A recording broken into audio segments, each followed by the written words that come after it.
2005 सालको दाजुहरू दसैँमा छुट्टीमा आएका थिए। जट्टा माइला साइला त्यति बेलाको प्रसिद्ध कपी हात्ती साप भएको कपी र उनीहरूले लगाएका जुत्ताहरू देख्दा मलाई बडो भित्रभित्र आदेश लाग्थ्यो र उनीहरूको पेन्सिल लिएर सबै खातामा यसरी किरिङ बिरिङ पारेर मैले लेखिदिएको छु। त्यो लेखेको होइन, रिस पो रहेछ अहिले यसो सम्झिँदा। उनीहरूको 7-10 दिनको बिदा सिद्धियो। तपाईँहरू सबैलाई थाहा छ, दसैँ तिहारमा गाई बस्तु लेखबाट गाउँमा झार्छन्। मकै भाँचिसकेको हुन्छ, नरुवा खुवाउनु पर्यो। गाई बस्तु राख्दाखेरि बारीमा मल पनि हुने भयो। लेखमा भएको गाई बस्तुलाई अलिकति न्यानोमा राम्रो हुने पनि पर्यो। हाम्रो पनि वस्तु भाउ गाउँमा ल्याएको।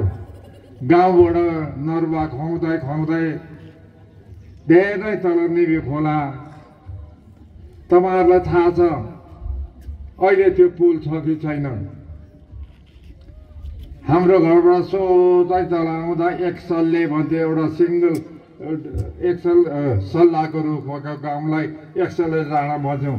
त्यसको भित्रै भित्तामा बाटो भएर चाहिँ वारी र पौवा र यता राईगाउँको पाङदो जोड्ने ठाउँमा पुल लगाएको थियो। त्यो पुलको बारेमा अहिले कुरा गर्छु म एकछिनमा। मलाई त घरबाट नुन बोकाउनु बाँसको यत्रो टोलम जस्तो उमा घरबाट गोठमा लैजा भनेर पठाए। मलाई थाहा थियो त्यो दिन दाजु आएर दाजुहरू इलाम जाँदैछ भन्ने।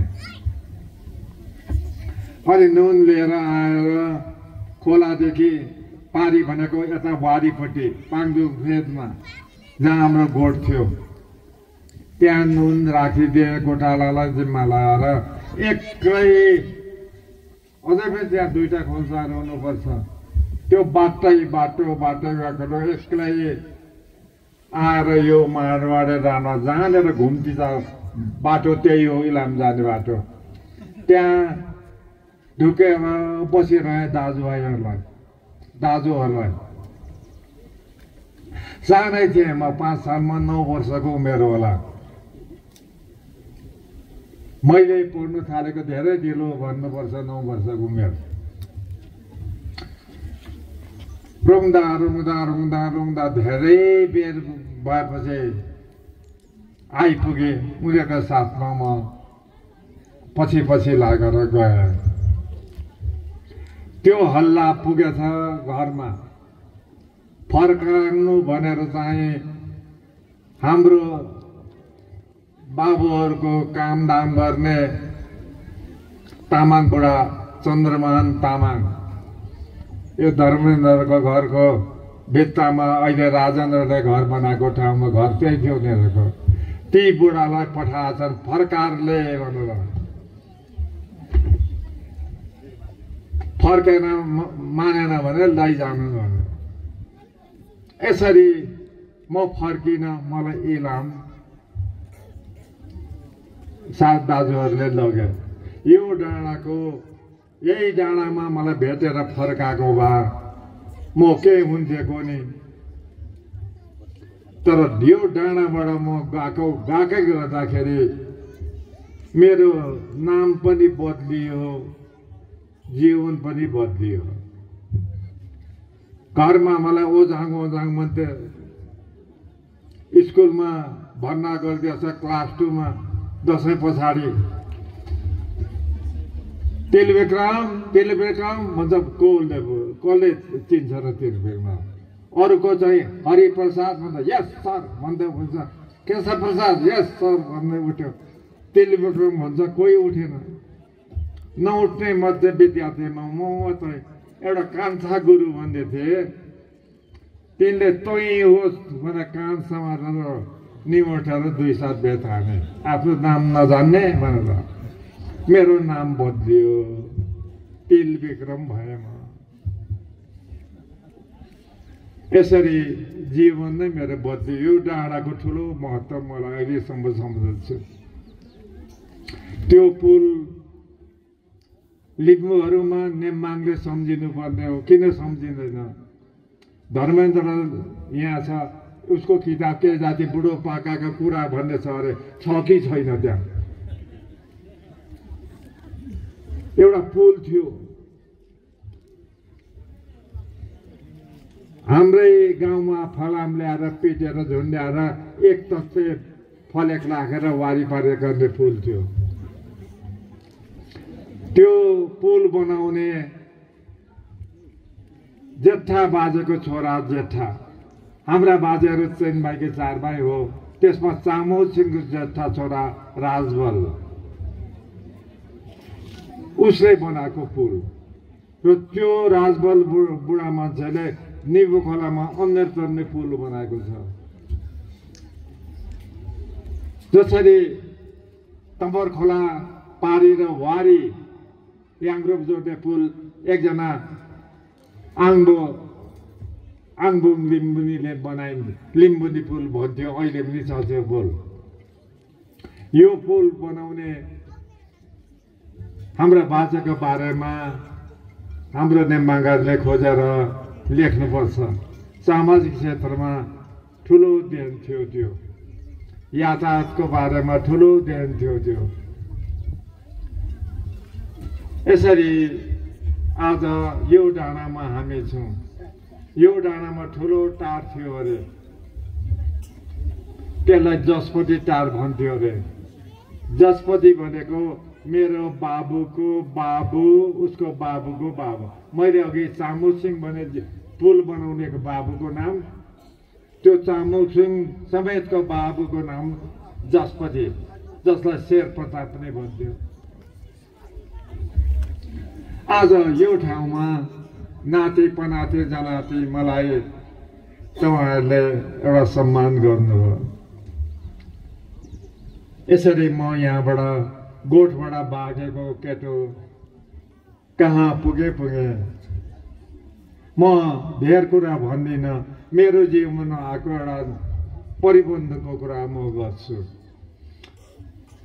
विद्यार्थी हुँदा के गरौँ भनेर सबैलाई लाग्छ नि कोही पढ्छु कोही स्पोर्ट्स खेल्छु कोही बाजा बनाउँछु कोही गीत गाउँछु यस्तो चाहना सबैको हुन्छ मलाई त गोल खेल्नु पनि नआउने गीत गाउने त कुरै भएन गोल खेल्नु जाँदाखेरि गोल जसले हान्दैछ यसरी हान्नुहोस् भन्दा अघि म हेर्नेको खुट्टा पो चल्दो रहेछ छेउमा हुनेले मास्टरजीले कुटिदिन्थ्यो गाउँमा हुनेको खुट्टाले गोल हान्छ त यहाँ खुट्टा चलाउँछस् भन्छ यसरी साहित्यमा त्यस पछाडि साहित्यमा चासो लाग्यो बढेर गयो देखा सिकीमा लागेको कुनै आत्मिक ज्ञानले गरेकै होइन 2007 साल पछाडि एउटा नयाँ परिवर्तन आयो छापिएका पत्र पत्रिकाहरू हामी बसेको ठाउँ इलामतिर पनि आउन थाले एउटा पत्रिका अहिले विशेषको मात्रै पत्रिकाहरू पनि निक्लिन्छ उहिलेको पत्रिका भनेको सबै विषयको एउटै पत्रिका हुन्छ भन्दा पनि हुन्छ खालि एउटा विशेषमा वार्ता सामग्री हुने हो अरू समाचार पनि हुन्छ के पनि हुन्छ अनेक थोक हुन्छ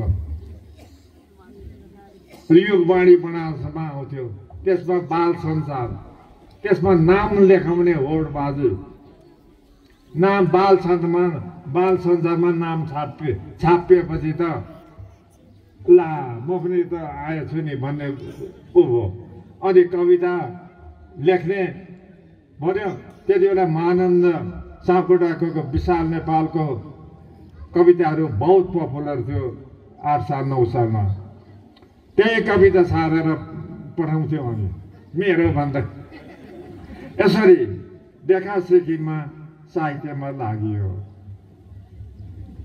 हुँदा हुँदा साहित्यमा पनि जसो तसो गरेर मात्रै हुँदैन, आफ्नो बाटो आफ्नो बनाएर हिँड्न के छ, सबैले हिँडेको बाटो त ठिकै छ नि, सबै हिँडेकै छ, आफूलाई पनि एउटा बाटो बनाउँदा के हुन्छ त भन्ने हिसाबले एउटा बाटो बनायो।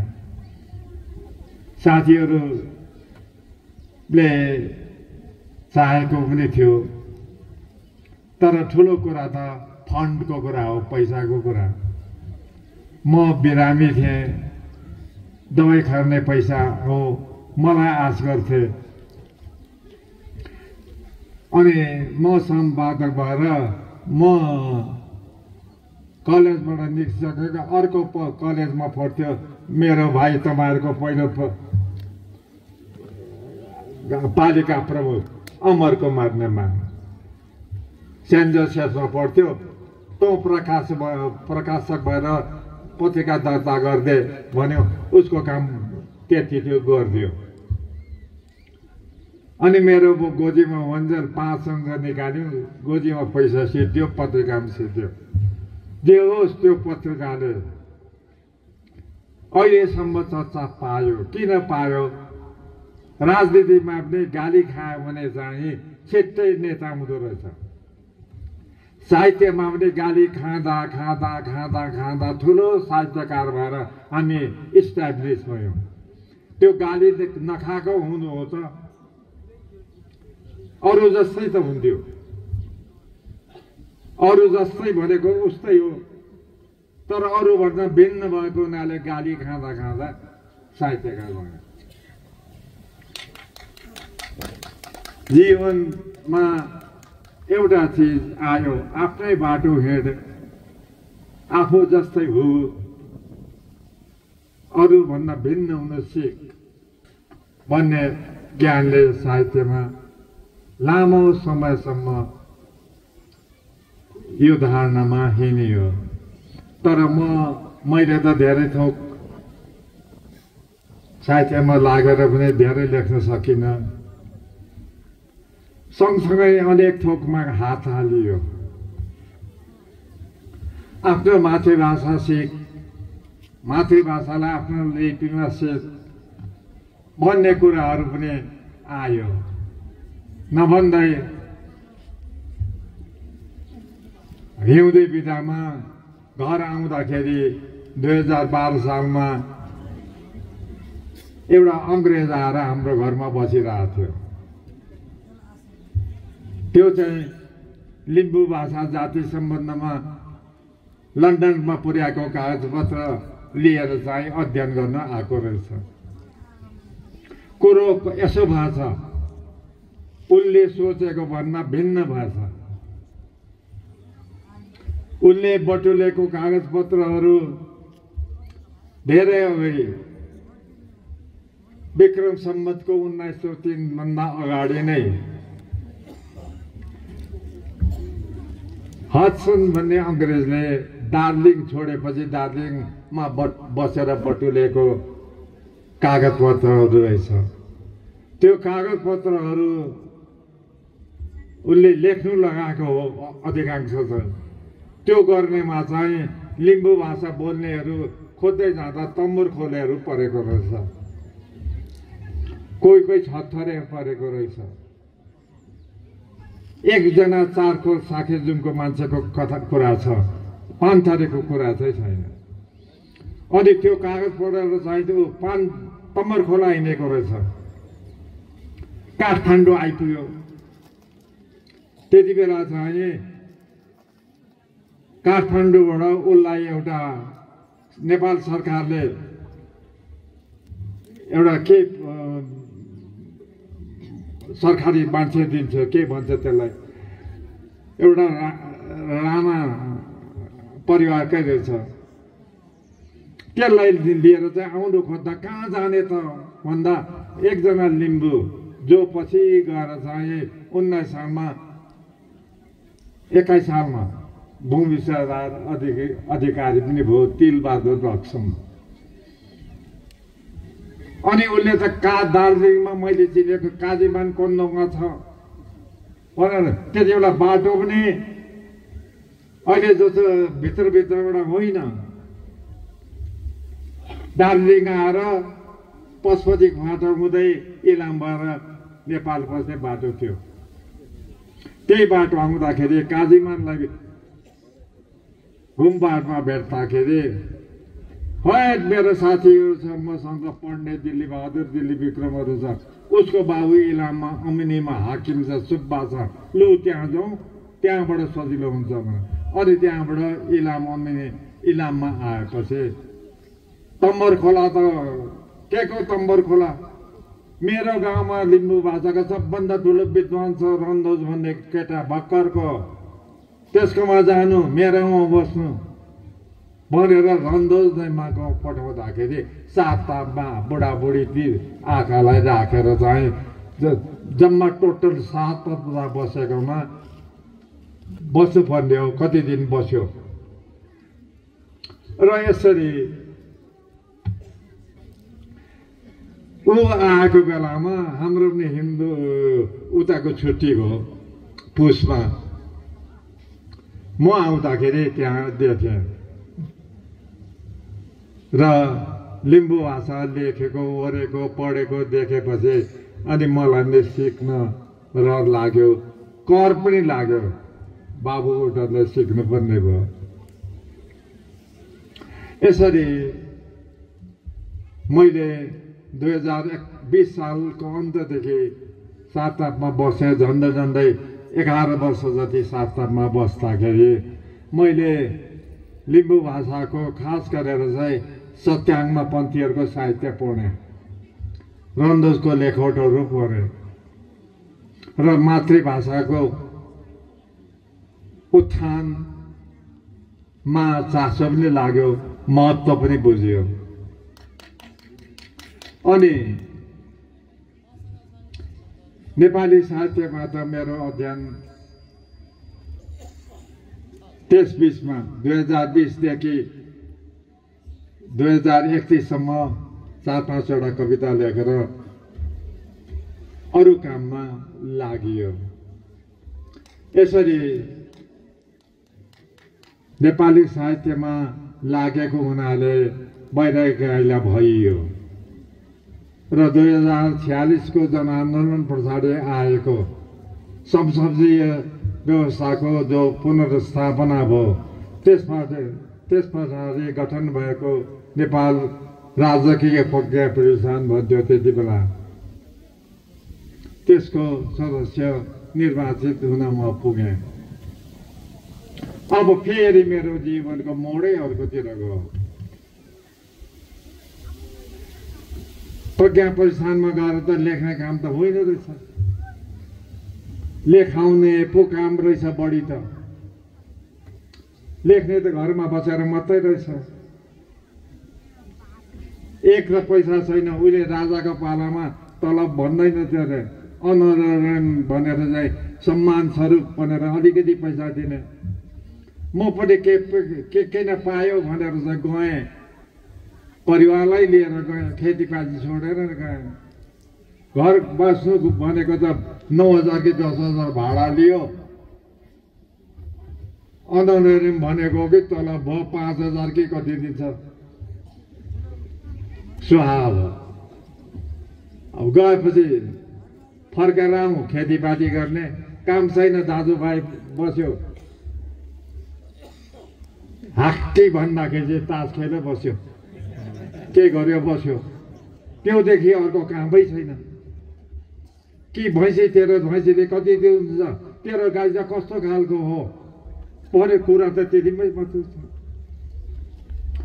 त्यहाँ गएपछि सिर्जनाका कुराहरू हुन थाल्यो। काठमाडौँमा साहित्यकारहरू भेट्न थालेपछि त नयाँ कुराहरू सिक्न थाल्ने, नयाँ कुराहरू गर्न थाल्ने भयो। तर मेरो चाहिँ जिन्दगीको बाटो फेरि अर्को भयो। त्यहाँ गएपछि कुन कुन विषय चाहिँ आफूले हेर्ने त फाँट भन्दा मलाई त्यति बेला अहिलेको जुन चाहिँ एकाडेमी सदस्यलाई जिम्मेवारी दिन्छ फाँट विभाग, त्यति बेला अर्कै थियो। अहिले त्यो हामीले बनायो पछिबाट। मलाई संस्कृति भन्ने हेर्न दिए। साहित्यमा कविता भन्दाखेरि कहाँ हुन्छ म हुँदाहुँदै भनेर मौनको नमान्ने। टप्पस मदन पोइट उही थियो, ऊ हुँदाहुँदै हामीले कविताको क्षेत्र हेरिदिनु नहुने। ल त भने संस्कृति, संस्कृति भने के हो? हाम्रो आचार व्यवहार, इतिहास, सामाजिक व्यवस्था सबै हो। लु त्यसो भए ठिक छ। तर नजानेको काम, हामीले व्यवस्थापन गर्नु नजानेको काम। किनभने साहित्यकार भनेको सबभन्दा अव्यवस्थित मान्छेहरू हुन्छन्। के खायो के खाएन होइन, भेट्यो ठर्क्यो अनि हिँड्यो। र पनि संस्कृतिको क्षेत्रमा काम गर्दाखेरि थाहा भयो, विभिन्न विद्वानहरूको सहयोग लिनु पर्दो रहेछ। त्यो हुँदा के थाहा भयो भने हामीले संस्कृतिको होस्, साहित्यको होस्, राजनीतिको होस्, काम पुरा गर्दा सबैभन्दा पहिला समाज हेर्नु। समाज हेर्नु भनेको समाजको बनोट हेर्नु। त्यो समाज कसरी बनेको छ? लोग्ने मान्छेहरू छ, स्वास्थ्य मान्छेहरू छ। लोग्ने मान्छेको सङ्ख्या बेच्छ, स्वास्थ्य मान्छेको बढ्दो सङ्ख्या छ। लैङ्गिक हिसाबले, जातीय हिसाबले बाहुन बढ्दा छ कि, छेत्री बढ्दा छ कि, नेवार बढ्दा छ कि, लिम्बू छ कि, तामाङ छ कि, मगर छन् कि, कामी दमाई छन् कि। एउटा समाजभित्र कति छन् त? को बनेर त्यो समाजबाट त्यो हेर्नु पर्दो रहेछ पहिला। जस्तो फाल्गुन गाउँपालिका छ, यसको समग्र विकास गर्नु पर्यो भने यसको सामाजिक बनोट पहिला हेर्नु पर्यो। कुन जाति मिलेर चाहिँ यो बनेको छ, कुन भाषा मिलेर बोल्ने मातृभाषी उनीहरू चाहिँ यहाँनिर बसेर छन् र तिनको सङ्ख्या कति छ। अनि यी विभिन्न जातिका मान्छे राजनैतिक नेतृत्व को अगाडि र माथि छ? प्रशासनको क्षेत्रमा कुन चाहिँ जाति माथि छ त?